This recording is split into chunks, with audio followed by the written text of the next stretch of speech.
So welcome back to Reimagine here at our ninth iteration. Can you believe that, guys? We're nearly at the full and complete 10, as it were, iteration of Reimagine.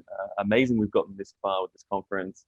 And we try and think of themes, we try and think of ideas that are so relevant to the community for each and every conference that we have. And I think none is more relevant at this time when markets are pitching and reeling, are up and down. New innovation seems to be springing around every corner, but also we've got to be a bit of aware of what's good, what's bad, what's beneficial, and what's not in a developing speculative space. So in order to do that, we've brought on today a special guest, which I think can help to really illuminate what some of the key innovations are. I'm talking today with Sahil Dewan, co-founder of the Harmony Protocol, a fascinating chain and project that's focused so much on scalability, on development in that DeFi space, and bringing in so much of the problems that exist that are still being worked out in the nascent industry of dApps and DeFi as a whole. So without further ado, Sahil, thank you so much for being with us. Thanks so much for having me, Asher. I'm super excited to just participate today, talk about how the blockchain space has completely, exponentially evolved over the past 3-4 years, and how we're seeing some real world adoption happening as well. So yeah, excited to chat more about it. Yeah, we certainly are, seeing some exciting times in development. And I want to start on something which I find so interesting, with Harmony and the project that you guys put together, because you launched, and I remember, covering this as a journalist at the time. You launched as one of the sort of feature IEOs on Binance back in 2019, at a time when, for those new in the space, that crypto winter was a dark time. It was a rough time. And there in 2019, we were still only trying to claw our way out of it. Not everything was sunny and bright as it is today. So given that context, can you tell me, Sahil, a little bit about, your launch, what that meant for you guys at the time, innovation in that space, and then we'll take that conversation into where we stand in 2021. Fantastic. I think you've touched a very critical chord of my journey with Harmony, and I think bringing Harmony to life. It's always been a roller coaster ride when you're building cutting edge technology. So, and incidentally, we're almost about to hit the second year anniversary of our mainnet launch, which was back. Congratulations. Thank you, in June 2019. So it's been, I remember very clearly, Asher, this is late 2018. We have like a small team of about 9 people. 7 of them are engineers, infrastructure engineers, who are really trying to make this scalable blockchain architecture work. We did proof of stake and sharding, pretty much what we desire of Ethereum 2.0 today. And 2019, we had a chance to roll it out. It was a very difficult market condition. It's like, in 2017, everyone realized we need scalability solutions, or we need scalable blockchains. And then suddenly in 2018, towards the end of the year, early 2019, everyone's like, hey, there's a lot going on, but we need something else now. So I think as a project which is building a foundational infrastructure which is scalable, it's very important to persevere through all the tough times in the market. And I think it's been a fantastic ride for us. 2019, we did the IEO with Binance. That was a great forcing function for us to make the project public, to think about the community, to not just think about, hey, building in silos, but how do you engage the outside developer community, users, to use your platform. And I think it's been 2 years and we've learned a lot. We're big fans of all the activity happening on Ethereum today. There's interesting financial applications being built. There's interesting collectibles, social applications being built on Ethereum and alike chains. And I think we've seen a lot of that activity also happening on Harmony most recently. So we've come to a level where our infrastructure is ready. The blockchain has already been running for 2 years. We're now focusing on reducing the barrier for new developers to come and build on the blockchain. Not just developers who understand Solidity or building on a blockchain, but also Web2 developers. How is their journey coming from building using JavaScript or any other Web2 language, all the way using Solidity, or just abstracting away the details so that they can deploy those apps. So I think we're at that exciting juncture today at Harmony, where we've kind of done a lot of innovation. Transactions get settled in a couple of seconds on our chain. There's gas fee you don't have to worry about. So we're moving along nicely, and I'm happy to even share more about what could new developers, new users look forward to on Harmony, and generally even how the space is evolving.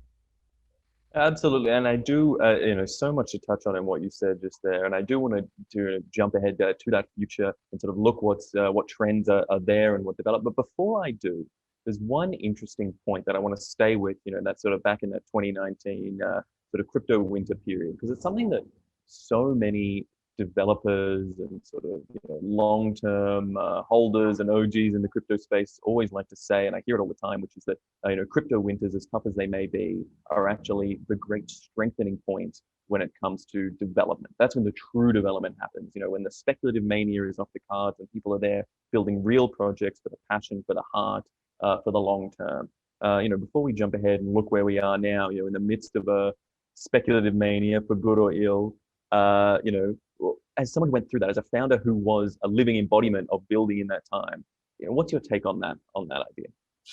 I 110% agree with that. It's just that there's so much lack of noise and distraction during a crypto winter cycle that if you really are in it for the longer run, you would be pushed to focus on solving the most relevant problems, on solving the problems which are of the future, but you can go deep enough in solving them. I think versus when you have a speculative, crypto boom cycle going on, it's good for the general blockchain space industry to progress, but you also see so much distraction, so many applications that are just riding the meme wave, or different kind of manias that are going on, and you lose that long-term mindset a little bit.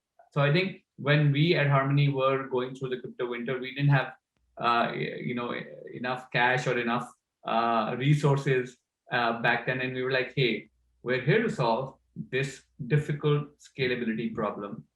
We're infrastructure engineers, so we can, if we put our mind to it, let's just focus on solving it. Let's not jump to all the three cool things people talk about that should happen in this space. Let's solve the problem that we think we can really solve, we're good at, and which the world needs. So I think that kind of mindset really helps you to achieve without having a very myopic view of, hey, I'm going to end up making money in the shorter run. So I think that is a very natural human feeling. As much as we like, crypto booms and great cycles, bull cycles, I think just any bear cycle is a very good time for going back, thinking first principles. Hey, what are the problems that people really will care about? Otherwise, it's just a waste of time. Yeah. Exactly. So you got to sow in those tough years so that you can reap the harvest during the good times, I suppose, to use such a metaphor. But so, all right, let's get stuck into that idea now. You spoke about the scalability issues. Obviously, that was characteristic, endemic of 2017. Many people said that that was the cause of the peak. That was the final catalyst that tipped the market back down into the bear market at the end of 2017, early 2018. Was that those scalability issues, clogs, backlogs caused on so many of the main chains in development at the time and in place at the time. Now here we are back in a period where we've seen those high volumes, record volumes being broken on all sorts of chains all over the place, but also a much wider market, a much more mature ecosystem, probably because of that, that crypto winter development, as you said. And so what are the problems now? What are the key issues that need to be solved now? Are we still back with those same old scalability issues, or have they changed? Have they evolved? And if so, how? Absolutely. I think that's a very good question, and also helps us kind of see what are some of the problems that have been solved over the past 2 years since the crypto bear cycle, I would say, and what are some of the things which have kind of achieved product market fit. So just to go back to 2018, 2019, a lot of the layer one blockchains from an operations point of view, we're trying to solve for decentralization, validators, stress testing their networks with externals, and proof of stake, right? We all take proof of stake for granted today, but 2018-19, some of the early chains were actually trying to pioneer and set a benchmark for POS systems. I still remember Cosmos was one of the amazing chains to do, their game of stakes, their incentivized test nets to involve the community to battle test the underlying infra. So I think we've come a long way from there. There was proof of stake and external validators. People did care about decentralization. And that's why I think I remember our mandate in early 2019 was, can we get hundreds, if not thousands, of external validators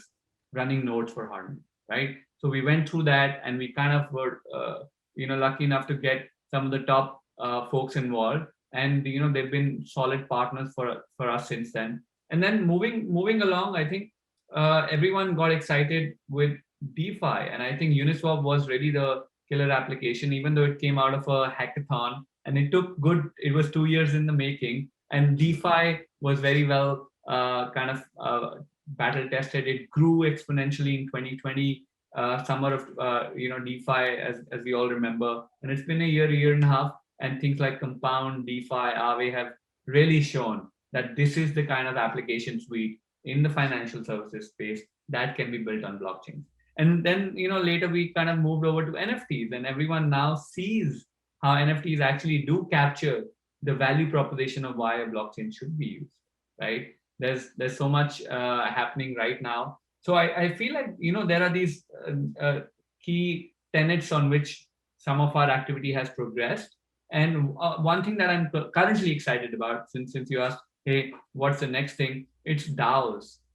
Now a lot of these chains are built. Some of the primitives that need end users to interact with the blockchain are being built, DeFi and NFTs.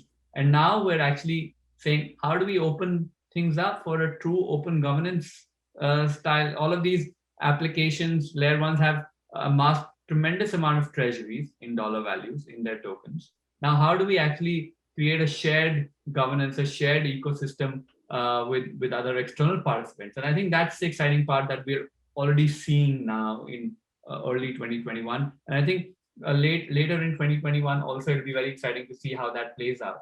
And then I think the last part, which I care a lot about, is I remember in 2018 we used to think, hey, it's going to be a winner take all mindset. One chain which is the most scalable, which has all the developers coming in, will succeed. But now suddenly we've started to accept multi-chain world as a reality, and so many people are solving such amazing complex problems of cross-chain communication, interoperability. And I think that's something which Harmony is also invested a lot in building bridges to multiple chains, so that an end user does not need to care about which chain will get me the best yield or which chain can I use the application. There'll be middleware and tools and infrastructure like bridges which will take care of it for end users. So I see like DAOs, interoperability, really lending us the ability to reach out to the next 100 million users. And I think that's an exciting thing to watch in the next year or so. I want to dive into that sort of last point you made there, that idea of the multi-chain world. I mean, it fits so well with our theme of this conference, that idea of a game of coins, and whether this truly is that bloodletting winner takes all idea, or that multi-chain world as you suggested. And obviously, there are so many amazing projects out there, testing the limits of whatever it be, whether it be scalability, whether it be interoperability, whether it be whatever particular facet they're looking to solve, and people are doing incredibly innovative things with that. But I wonder, once we get past, let's say, the current speculative mania, if we enter, touch wood we don't, but if we were to enter into another full-blown crypto winter and bear market, the scale of which we had, in 2018, 19, how many of these projects survive? Will there be a culling? Is that a good thing? Is that a bad thing? I suppose I want to delve a little deeper into that idea of, are we, with the thousands of projects out there, how many are really worth keeping around to the long term, and to serve what purpose? No, I think that's a great question, and I do believe that I even though markets are imperfect, but markets are a good kind of externality which affects all the builders, right? And I think every bear cycle you do see some culling, and there would be naturally culling, which will force some of the top projects to really focus on the most relevant problems to solve. Everyone today is probably putting adoption as a keyword for their 2021 strategy. So most chains, most probably, scalability infra cares a lot about developers using the infra. So I think the mandate for everyone is right. The challenge is, can we iterate fast enough? Can we invite developers uh, to spend their very, very valuable time on our chains, build something that someone uses? And I think that is going to be potentially a power law kind of curve where there's only a few Right. chains where a lot of activity is happening. Because I do also believe that network effects do play a strong role in getting more and more users, and we've seen that. But I think chains which also think about their key value proposition. Hey, I only want to solve for NFTs, or I want to be the chain which is the go-to chain for NFTs. There are already examples like that.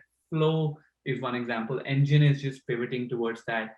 There are chains which are probably only poised to serve enterprise, right? So I think there's a combination of things happening.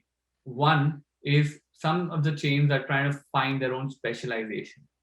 Like, hey, we want to solve for this, so let's just go deeper. And I think that may help some of these chains to kind of go deep and stay relevant within that realm, within that problem statement. And then there's of course the general purpose, how fast can we build our ecosystem, how do we get more developers, how do we get more developers to succeed, build applications, earn money, how do we bring value to users. So I think there's a combination of these things will happen, but I do feel like there will be those chains probably a year from now which are not relevant for more than 1,000 people, let's say, and they will start to struggle. And I think that's a very natural market phenomenon.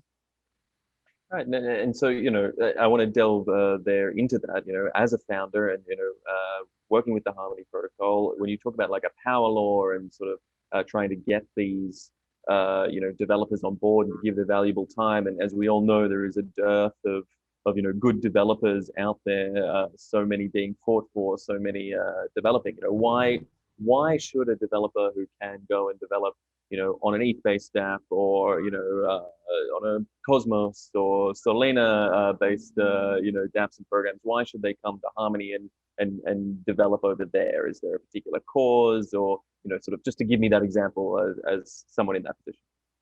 Wow. Of course, I think that this is where I will try to not sell Harmony, but even just share, I think what we internally do believe in and what we're striving Of towards. course. I think one of the things which we comprehend is that everyone is already used to Ethereum, and everyone, at least people building in the blockchain space, they're used to Ethereum. So we want to make sure that for those people who are used to Ethereum, it's just as easy as it is to deploy on Harmony versus Ethereum. Second, there's also a huge amount of developers who get priced out today on Ethereum, right? So I don't want to make a page. There are other chains as well which have low gas fee, or gas fee not as a constraint for developers to innovate, and we want that. We don't want to have developers deploy contracts after spending $1,000 and then users having to spend another $50 to use these applications. So that's a great level playing field where you don't have to worry about the gas fee. Scalability provides for that, and also finality of transactions.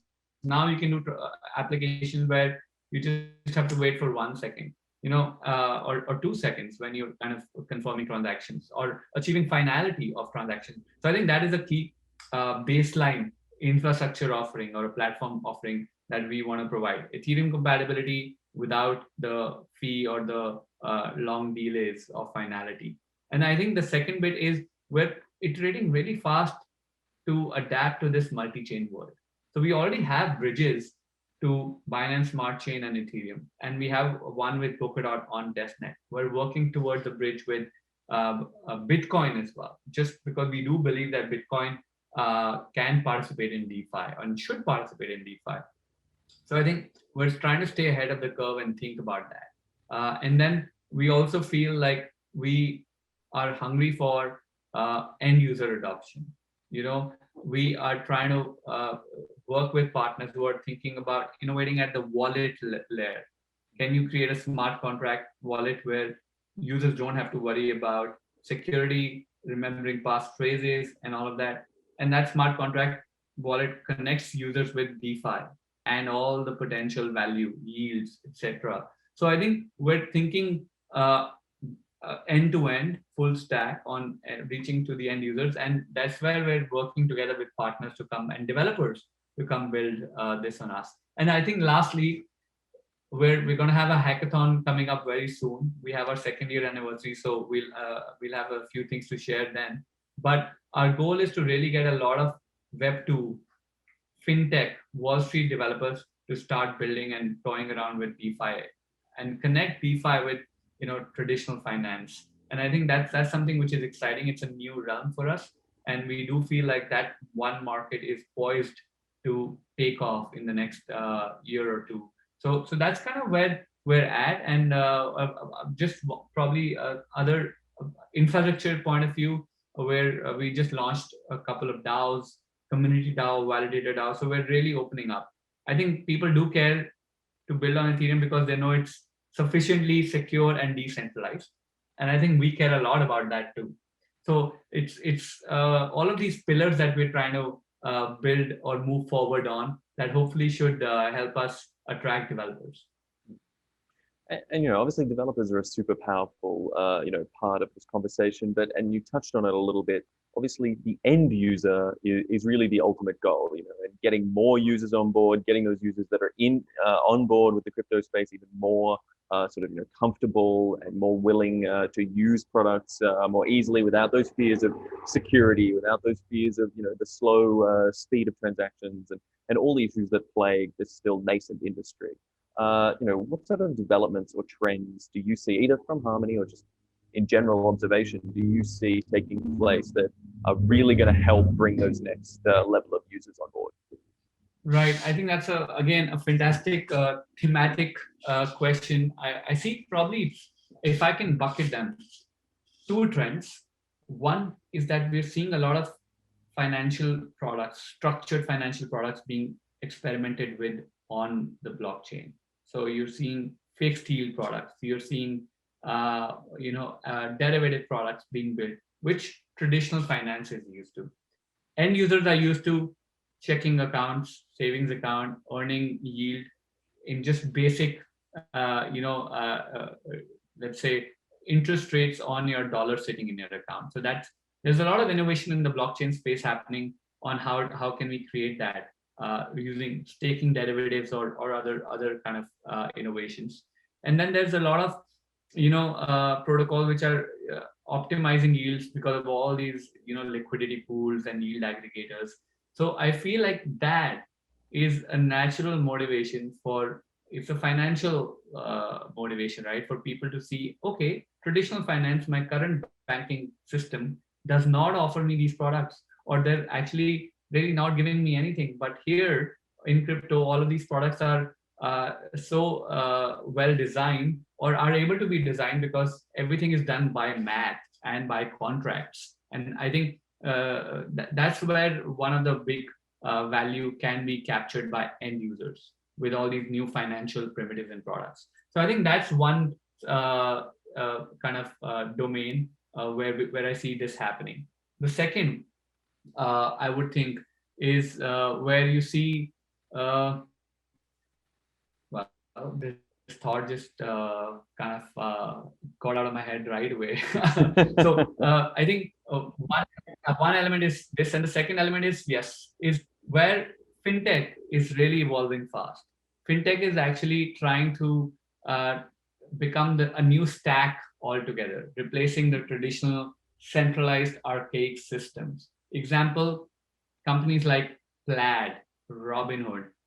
Plaid is at an infrastructure level where it's all about just connecting APIs and connecting bank accounts. It's a developer product. Stripe is doing amazing. So you see a lot of these fintechs are participating with the end users and developers.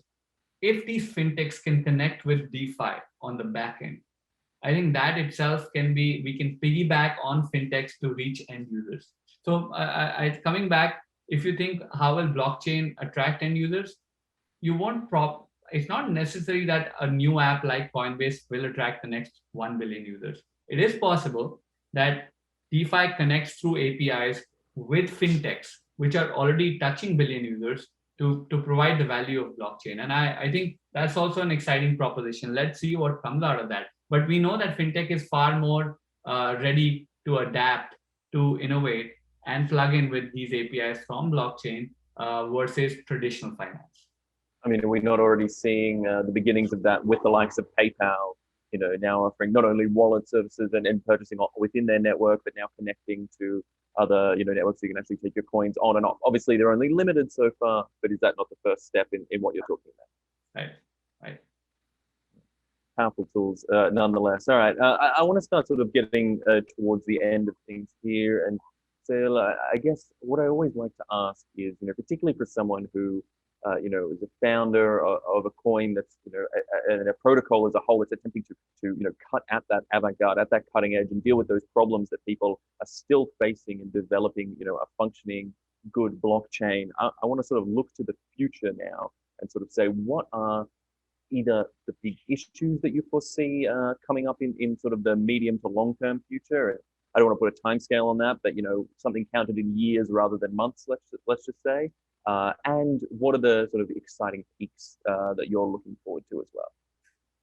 So personally, I think, and this is a very, I would say, now generalized opinion, but I do think that regulation, especially in the US, will have a huge role to play, either to boost the adoption of crypto and crypto products, or stall some of the innovation for some time at least.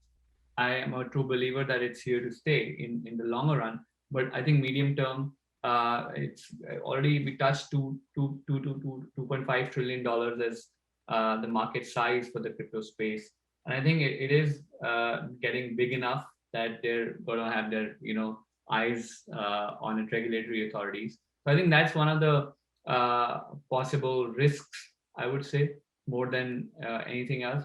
But you never know. Maybe Asia is faster to adopt and be fine with crypto and the usage and the products versus out here in the West. So we'll wait and watch.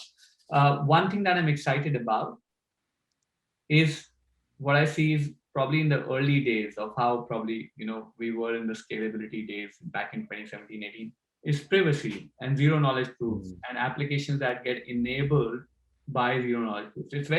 It's not understood at that scale as we understand building on Ethereum, or we understand cryptocurrencies and investing in it. But it's probably the most important feature or innovation that will be game changing, not just for blockchain, but for traditional Web 2 world as well. So I'm excited to see how that takes off. I think so far there were technical barriers. There were barriers on whether we could productionize some of these sophisticated cryptographic primitives. But I think we are already seeing great examples of applications that are live. So I'm super excited to see how that plays out in the next 2 to 3 years. I couldn't agree with you more. The world of privacy, zero knowledge proofs, and the applicational implementation effects they could have are staggering and unbelievable. And I think too few people truly understand the potential there. And as you say, I mean, I think your points connect really well with how regulators would respond to some of those potential tools being put into a wide marketplace. Anyway, so much more to potentially discuss there, but I won't hold you all day. I think we've hit on some great points here and really delved into that game of coins idea. So Sahil Dewan, I want to thank you so much for taking the time to come speak with us here at Reimagine. Thanks so much, Asher, for having me. It was a great chat, and hope you have amazing chats ahead as well. I'm sure it will. So for all you guys watching at home, make sure you keep sticking with us here, Reimagine. So many more good conversations yet to come.